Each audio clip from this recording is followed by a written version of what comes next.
And after 28 years with the company, I have decided to leave NBC upon the completion of my current contract in December.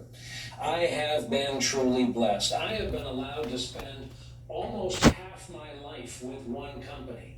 NBC is a part of me and always will be. 28 years, 38 countries, 8 Olympic Games, 7 presidential elections, half a dozen presidents, a few wars, and 1 SNL. Good friends were in great supply at NBC. I was fortunate that everyone I worked with made me better at my job.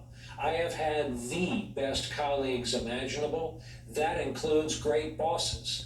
I was on the air for the launch of MSNBC. My return years later was my choice, as was launching the 11th Hour that I'm as proud of as the decade I spent anchoring nightly news. I wanted it to be called the 11th Hour, as it was late in the 2016 campaign back then, and I wanted it to air at 11 p.m. Eastern Time.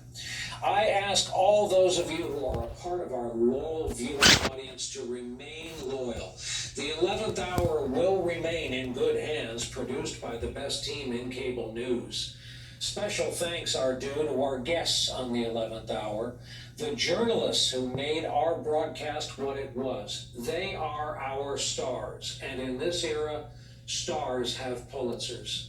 This is the end of a chapter and the beginning of another. There are many things I want to do, and I'll pop up again somewhere. For the next few months, I'll be with my family, the people I love most, the people who enabled my career to happen. I will reflect on the kindness people have shown me, and I will pay it forward. So, that's all of it. And we get to meet here in this way for a few more weeks, and the good news is you get to keep watching.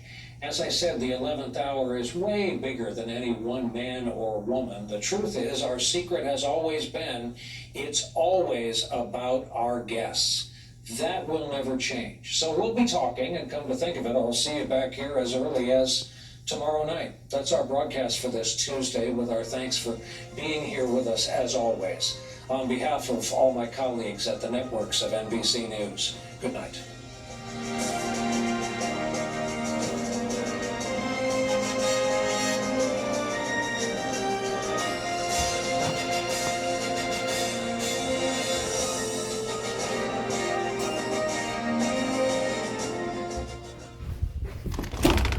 When there's a lot of focus on Washington in the news, sometimes we like to do a thing where we look sort of beyond the Beltway, look at the front pages, local newspaper in the country, to see how the national news is playing around the actual nation and not just in the Capitol. That's something that we try to do sort of frequently here on the show. We've done it on COVID a number of times. We've done it on around big political developments, on issues